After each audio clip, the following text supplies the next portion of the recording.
প্রিয় শিক্ষার্থী বন্ধুরা আসসালামু আলাইকুম। অ্যাকাউন্টিং ক্লাসে স্বাগত জানাচ্ছি। আমি সৈলানা। আজ আমি আবারও আপনাদের সামনে হাজির হয়েছি নতুন একটি ভিডিও নিয়ে। আমার আজকের ভিডিওর বিষয় হলো প্রিন্সিপালস অফ অ্যাকাউন্টিংয়ের দ্য অ্যাকাউন্টিং প্রসেস এই অধ্যায় থেকে।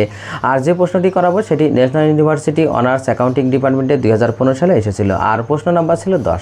তো চলুন আগে আমরা প্রশ্নটি পড়ে নিই। Mister Zahid passing bachelor degree in medical science started practice under the firm's name Zahid medical centre on June 1, 2024। During the first month the following transaction occurred. এরপর রিকোয়ার্ডে বলা হয়েছে প্রেপার tabular summary of the transaction showing their effect on accounting equation। তার মানে আমাদের এখান থেকে accounting equation করতে বলা হয়েছে। এর জন্য আমাদের একটি ছক লাগবে। আর আমরা জানি অ্যাকাউন্টিং ইকুয়েশন হলো A সমান L প্লাস ওই। তার মানে আমাদের পুরো অঙ্কে এ যতগুলো আসবে, তার মানে অ্যাসেট, এতে অ্যাসেট যতগুলো আসবে ততগুলো অ্যাসেটের ঘর হবে। এরপরে দেখেন এল এ লাইবিলিটিস, যতগুলো লাইবিলিটিস আসবে ততগুলো লাইবিলিটিসের ঘর। আর একটি হলো অনার্স ইকুইটি, যার জন্য ক্যাপিটাল। তো এই ঘরে আসবে আমাদের অনার্স ইকুইটি ওই সমান C plus I minus E minus D. তার মানে হলো ক্যাপিটালের সাথে আয় যোগ খরচ আর উত্তোলন বিয়োগ। আর রিমার্কসের ঘরে যেটা ক্যাপিটালের সাথে যোগ বা বিয়োগ হবে তার নামটা এখানে উল্লেখ করে দিতে হবে। আর ঘরটা হিসাব করে নিতে হবে। শুরুতেই প্রশ্নটা পড়ে পক্ষ বের করে যে অ্যাসেটে কয়টা ঘর আসে, লাইবিলিটিসে কয়টা ঘর আসে, আর অনার্স সিকিউরিটির জন্য একটা ক্যাপিটাল, সেটা হিসাব করে নিলে ভালো হয়। তো আমি অঙ্ক শুরু করলে সেটা আপনারা বুঝতে পারবেন। তো চলুন আর কথা নাই, শুরু করি। দেখেন এখানে 1 জুন 1-এ বলা হয়েছে যে ক্যাপিটাল ইনভেস্টমেন্ট ক্যাশ টাকা 1,50,000, আলমিরা টেবিল শেয়ার কস্টিং টাকা 1 লাখ।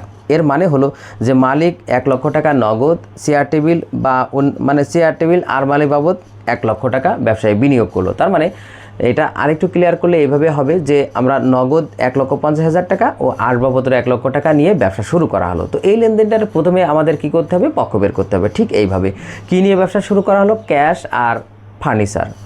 তো ক্যাশ আর ফার্নিচার পক্ষ, আর একটি পক্ষ হলো এই দুইটা জিনিসই কে নিয়ে আসলো? মালিক। মনে রাখবেন মালিক যেটাই কারবারে নিয়ে আসুক না কেন তার নাম কি? ক্যাপিটাল। তাহলে আরেকটি পক্ষ কি? ক্যাপিটাল। তাহলে এখানে দেখেন আমরা শুরু করি প্রথমে 2024 জুন 1। আমাদের যেহেতু ক্যাশ নিয়ে ব্যবসা শুরু করছে, কারণ তার মানে কারবারে ক্যাশ বৃদ্ধি পাচ্ছে, তাই ক্যাশে যোগ। আর 1 লক্ষ টাকার ফার্নিচার নিয়ে ব্যবসা শুরু করা আছে, তার মানে 1 লক্ষ টাকা ফার্নিচারে আমাদের বৃদ্ধি পাচ্ছে, তাই যোগ। আর এই দুইটা জিনিস দুইটা মিলেই আমাদের 2,50,000 যেটা ক্যাপিটাল। ক্যাপিটালের ঘরে আমাদের এখানে 2,50,000 টাকা যোগ করতে হবে। আর এখানে আমরা লিখব ইনভেস্টমেন্ট বলে। তার মানে ক্যাশ আর ফার্নিচার নিয়ে ব্যবসা শুরু করা হলো, তাই ক্যাশ ফার্নিচার বৃদ্ধি পেল। আর এই দুইটাই মালিক নিয়ে আসলো, তাই ক্যাপিটাল বৃদ্ধি পেল। এবার দেখেন জুনের 2 তারিখে, পরের 2 তারিখে কি বলা হয়েছে? দেখেন বলা হয়েছে যে paid rent for the month of June and July 2024 টাকা 10,000। তার মানে 10,000 টাকা ভাড়া প্রদান করা হলো জুন এবং জুলাই মাসের। তো আমরা এখন অঙ্ক করছি এটা জুন মাসের। তো জুন মাসের আজ 1 তারিখ, তার মানে আগেই আমরা ভাড়াটা দিচ্ছি, তাহলে নিশ্চয়ই এটা প্রিপেইড রেন্ট। তাহলে আমাদের একটি পক্ষ হলো এখানে প্রিপেইড রেন্ট, আরেকটি পক্ষ কি? ক্যাশ।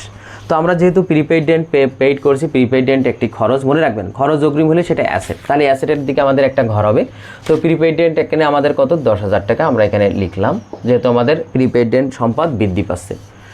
আর যেহেতু এই প্রিপেইড রেন্টটা ক্যাশে পেমেন্ট করা আছে, তাই আমাদের ক্যাশ থেকেও কি হবে? বিয়োগ হবে। টাকা কত? 10,000 টাকা। এবার দেখেন 3 তারিখে বলা হয়েছে যে 2 তারিখে বলা হয়েছে purchase medical equipment for cash টাকা 50,000। বলা হয়েছে 50,000 টাকার মেডিকেল ইকুইপমেন্ট ক্রয় করা হলো। তাহলে কি ক্রয় করা হলো? Medical equipment. তাহলে মেডিকেল ইকুইপমেন্ট একটি পক্ষ। আর কিসে পেমেন্ট করা হলো বলা নেই, না সরি এখানে বলা আছে ফর ক্যাশ, তার মানে ক্যাশে পেমেন্ট করা হলো। তাহলে আরেকটি পক্ষ হলো ক্যাশ। তার মানে মেডিকেল ইকুইপমেন্ট একটি পক্ষ আর ক্যাশ একটি পক্ষ। তাহলে এইটা ছিল 1 তারিখ আগেরটা, আর এইটা হলো 2 তারিখ। 2 তারিখে তাহলে আমাদের মেডিকেল ইকুইপমেন্ট এটা অ্যাসেট বৃদ্ধি পাচ্ছে, তাহলে আমাদের এখানে যোগ হবে কত টাকা? 50,000 টাকা। আর যেহেতু এই মেডিকেল ইকুইপমেন্ট আমরা ক্যাশে ক্রয় করছি, তার মানে আমার কারবার থেকে ক্যাশ এর হ্রাস পাচ্ছে, তাই ক্যাশ থেকে কি হবে? এটা বিয়োগ হবে। তাহলে মেডিকেল ইকুইপমেন্ট বৃদ্ধি পেল যোগ, ক্যাশ এর হ্রাস পেল, তাই ক্যাশ থেকে বিয়োগ। 2 তারিখের পরে দেখেন 4 তারিখে বলা হয়েছে purchase medical supplies in account টাকা 10,000। তার মানে অন অ্যাকাউন্ট টাকা 10,000। তার মানে আমাদের 10,000 টাকার আমরা মেডিকেল সাপ্লাইজ ক্রয় করলাম ধারে। তাহলে আমাদের এখানে পক্ষ বের করতে হবে ঠিক এইভাবে। কি ক্রয় করা হলো? Medical supplies. কিসের মাধ্যমে ক্রয় করা হলো? ধারে। তাহলে আরেকটি পক্ষ হলো অ্যাকাউন্টস পেবল। মনে রাখবেন ক্রয় করার ফলে যদি কেউ আমাদের কাছে টাকা পেয়ে থাকে তাকে অ্যাকাউন্টস পেবল মানে পাওনাদার বলা হয়। তাহলে আরেকটি পক্ষ এখানে অ্যাকাউন্টস পেবল।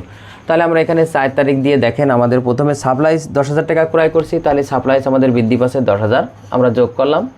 সাপ্লাইজটা ক্রয় করছি আমাদের ধারে, তার মানে অ্যাকাউন্টস পেবল বৃদ্ধি পাবে, আমাদের 10,000 টাকা অ্যাকাউন্টস পেবল বৃদ্ধি পেল, তাই যোগ হবে। তার মানে কেউ আমাদের কাছে পাবে এরকম টাকা বৃদ্ধি পাচ্ছে 10,000 টাকা। এটা ছিল 4 তারিখে। 4 তারিখের পরে আমরা চলে যাব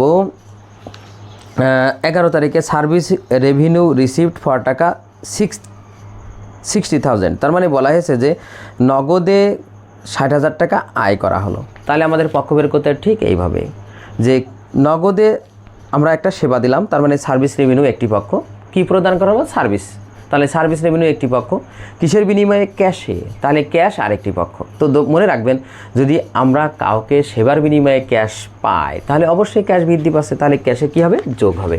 তাহলে এটা কয় তারিখ, এটা হলো 11 তারিখ, তাহলে ক্যাশের যোগ হবে কত টাকা 60,000 টাকা। আর যেহেতু এটা একটা সার্ভিস রেভিনিউ আমাদের আয়, তাহলে এটা ক্যাপিটালের সাথেও কী হবে যোগ হবে। আমরা জানি আয় হলে ক্যাপিটালের সাথে যোগ হয়। আর এখানে লিখব সার্ভিস রেভিনিউ। এইটা 11 তারিখের পরে আমাদের যেটা আছে সেটা হলো 16 তারিখে বিল পেশেন্ট, মানে পেশেন্টকে বিল দেওয়া হলো টাকা 40,000 ফর ট্রিটমেন্ট সার্ভিস রেন্ডার্ড, মানে সেবা আয় করে, মানে ট্রিটমেন্ট সেবা আয় করে আমরা তাকে বিল দিলাম 40,000। তার মানে হলো যে আমরা একজন পেশেন্টকে সেবা দিলাম, তার বিনিময়ে তার কাছ থেকে এখনও টাকা পাইনি, তার মানে ধারের সেবা প্রদান করা হলো। আর ধারের সেবা প্রদান মানেই তার কাছে আমরা টাকা পাবো। মনে রাখবেন সেবা বা পণ্য বিক্রয়ের মাধ্যমে যদি আমরা কারো কাছে টাকা পেয়ে থাকি তাকে অ্যাকাউন্ট রিসিভেবল বলা হয়। তাহলে একটি পক্ষ হলো অ্যাকাউন্ট রিসিভেবল, আর একটি হলো কি সার্ভিস রেভিনিউ। যেহেতু অ্যাকাউন্ট রিসিভেবল আমাদের কি অ্যাসেট, তাহলে আমাদের অ্যাসেটের ঘরে আসবে 16 তারিখে অ্যাসেট বৃদ্ধি পাচ্ছে, যেহেতু আমরা তার কাছে টাকা পাবো। তাহলে অ্যাকাউন্ট রিসিভেবল কত আমাদের এখানে 40,000 আমরা যোগ করলাম। আর যেহেতু আমাদের এখানে সার্ভিস রেভিনিউ বাবদ এই আয়টা হচ্ছে, মানে সার্ভিস রেভিনিউ আয় হচ্ছে, তাহলে আমাদের এখানে কী হবে ক্যাপিটালের সাথে যোগ হবে। আর এখানে আমরা লিখব সার্ভিস রেভিনিউ। এইবার দেখেন আমাদের 16 তারিখের পরে আমরা এবার আসব 21 তারিখ ক্যাশ টাকা 20,000 borrowed from a bank on note payable, মানে নোট পেবলের বিনিময়ে ব্যাংক থেকে টাকা ধার নেওয়া হলো। তাহলে কার কাছ থেকে টাকা ধার নেওয়া হলো, কার কাছ থেকে, মানে ব্যাংক থেকে, কিন্তু ব্যাংক এখানে আসবে না। এই কারণেই আসবে না যেহেতু আমরা নোট পেবলের বিনিময়ে টাকাটা ধার নিচ্ছি। তাহলে নোট পেবল একটি পক্ষ, আর কি নিচ্ছি ক্যাশ, তাহলে ক্যাশ একটি পক্ষ। এখানে দেখেন এই লেনদেনের ফলে আমাদের কারবারে ক্যাশ বৃদ্ধি পাচ্ছে, যেহেতু আমরা ক্যাশ নিচ্ছি 21 তারিখে, তাহলে আমাদের ক্যাশের ঘরে কী হবে এখানে যোগ হবে। তাহলে ক্যাশের যোগ করব আমরা এখানে ক্যাশ, এখানে 21 তারিখে টাকা হলো 20,000, ক্যাশের যোগ করলাম। আর যেহেতু আমরা নোট পেবলের বিনিময়ে টাকাটা ধার নিচ্ছি, তার মানে আমাদের একটি নোট পেবল বৃদ্ধি পাচ্ছে, আমাদের সেই নোট পেবলেও আমরা এখানে কি করব যোগ করব 20,000 টাকা। এটা ছিল আমাদের 21 তারিখ, তার মানে ক্যাশ বৃদ্ধি পেল, নোট পেবলও বৃদ্ধি পেল, যেহেতু আমরা নোট পেবলের বিনিময়ে টাকা ধার নিয়েছিলাম। এবার দেখেন বলা হয়েছে 25 তারিখে রিসিভ টাকা 30,000 from the patient build on June 2024।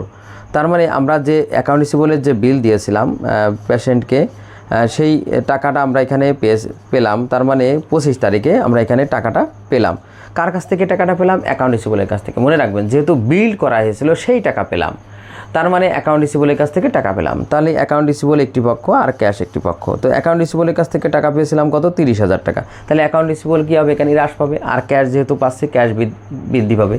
কত টাকা 30,000 টাকা 25 তারিখ। তাহলে আমরা এখানে প্রথমে তারিখ লিখে নিই 25, আমাদের টাকা হলো কত 30,000, ক্যাশ বাড়লো আর অ্যাকাউন্ট রিসিভেবল কমলো, কারণ অ্যাকাউন্ট রিসিভেবলের কাছ থেকে টাকা পাচ্ছি মানে অ্যাকাউন্ট রিসিভেবল হ্রাস পাচ্ছে। তাহলে অ্যাকাউন্ট রিসিভেবল থেকে বিয়োগ হবে কত 25 তারিখ। এরপরে দেখেন 25 তারিখের পরে আমাদের 30 তারিখ বলা হয়েছে রিসিভ টেলিফোন বিল। তার মানে আমরা একটা টেলিফোন বিল পেলাম, মানে আমরা টেলিফোন করেছি বিভিন্ন মানে জায়গায় টেলিফোন বাবদ খরচ হচ্ছে, সেই বিলটা পেলাম। তার মানে এখনও পেমেন্ট করিনি, তার মানে বাকিতে টেলিফোন বিল হলো। তাহলে টেলিফোন বিল একটি এক্সপেন্স, যেটা খরচ ক্যাপিটাল থেকে বিয়োগ হবে। আরেকটি পক্ষ যেহেতু আমরা টেলিফোন বিল পেমেন্ট করিনি, তার মানে তারা আমাদের কাছে টাকা পাবে, আর যারা আমাদের কাছে টাকা পাবে তাদেরকে অ্যাকাউন্টস পেবল বলা হয়। তাহলে আরেকটি পক্ষ অ্যাকাউন্টস পেবল, যেটা বৃদ্ধি পাবে। এটা হলো 30 তারিখ। তাহলে আমাদের এখানে মনে রাখবেন টেলিফোন বিল এক্সপেন্স, যেটা খরচ আমাদের এখানে 5,000 টাকা আমরা ক্যাপিটাল থেকে বিয়োগ করব। আর এদিকে আমাদের অ্যাকাউন্টস পেবল বাড়ছে, অ্যাকাউন্টস পেবলে যোগ করব। আর এখানে লাগবো টেলিফোন এক্সপেন্স 5,000 টাকায়, হ্যাঁ টেলিফোন এক্সপেন্স। এরপরে দেখেন 30 তারিখ পরে আরেকটা 30 তারিখ আছে পেইড স্যালারিজ টাকা 10,000 অ্যান্ড ইলেকট্রিক বিল 6,000। তার মানে স্যালারিজ এবং ইলেকট্রিসিটি বিল 6,000 টাকা আর স্যালারিজ 10,000 টাকা পেমেন্ট করা হলো, দুইটাই খরচ। তাহলে স্যালারিজ এক্সপেন্স একটি পক্ষ আর ক্যাশ একটি পক্ষ। পরেরটার জন্য ইলেকট্রিসিটি একটি পক্ষ আর ক্যাশ একটি পক্ষ, দুইটাই যেহেতু খরচ তাই আমরা একত্রে যোগ করে ক্যাপিটাল থেকে বিয়োগ করব। একই তারিখ যেহেতু, তাহলে আমরা এখানে 30 তারিখ দিই। প্রথমে দেখেন স্যালারিজ এক্সপেন্স যেটা খরচ, টেলিফোন এক্সপেন্স দুইটাই এইটাও খরচ, তাহলে আমরা একবারে 10 আর 6 16,000 টাকা আমরা ক্যাপিটাল থেকে বিয়োগ করব। আর এখানে লিখব salaries and telephone utility expense, utility না তো, ইলেকট্রিসিটি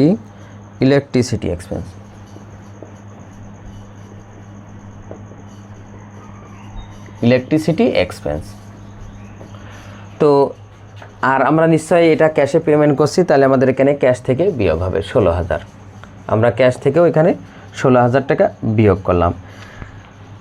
এবার দেখেন একত্রে করলাম দুইটা। এরপরে দেখেন পরে আরেকটা 30 তারিখ আছে, মেডিকেল সাপ্লাইজ অন হ্যান্ড টাকা 2000। তো দেখেন মেডিকেল সাপ্লাইজ আমরা ক্রয় করছিলাম কত টাকা, সাপ্লাইজ 10,000 টাকা, তার ভিতরে আমার হাতে আছে এখন কত 2,000 টাকা, তাহলে বাকি 8,000 টাকা কী হলো, খরচ হয়ে গেল। আমাদের এই খরচের জাবেদা করতে হবে, তাই আমাদের খরচ হচ্ছে কত 8,000 টাকা। তাহলে এটার নাম কি, সাপ্লাইজ এক্সপেন্স একটি পক্ষ, যেহেতু সাপ্লাইজ কিনা ছিল ওখান থেকে খরচ হয়েছে তাই সাপ্লাইজ আরেকটি পক্ষ। তাহলে সাপ্লাইজ এক্সপেন্স, দেখেন সাপ্লাইজ এক্সপেন্স একটি পক্ষ, সাপ্লাইজ এক্সপেন্স যেহেতু খরচ আমরা এই ক্যাপিটাল থেকে বিয়োগ করব, আর এখানে লিখব সাপ্লাইজ এক্সপেন্স, নিচে লিখি এক্সপেন্স, সাপ্লাইজ এক্সপেন্স। আর যেহেতু সাপ্লাইজ এক্সপেন্স খরচ হচ্ছে সাপ্লাইজ থেকে, তাই সাপ্লাইজ থেকে আমরা এখানে বিয়োগ করব 8,000 টাকা। তার মানে পক্ষ আসছে সাপ্লাইজ এক্সপেন্স একটি পক্ষ, যেটা খরচ ক্যাপিটাল থেকে বিয়োগ হলো, আর সাপ্লাইজ যেটা সম্পদ ছিল সেখান থেকে এখন কমে গেল, তাই সাপ্লাইজ আরেকটি পক্ষ যেটা আমরা বিয়োগ করলাম। এইটাই ছিল আমাদের টোটাল লেনদেন। দেখেন এখন আমাদের আর কোনো লেনদেন নেই, কিন্তু আমাদের উপরে দেখেন 1 তারিখে বলা হয়েছে প্রিপেইড রেন্ট জুন এবং জুলাই মাসে। তাহলে এখন আমাদের যেহেতু জুন মাস শেষ, তার মানে আমাদের জুন মাসের প্রিপেইড রেন্টটা খরচ হিসেবে দেখাতে হবে।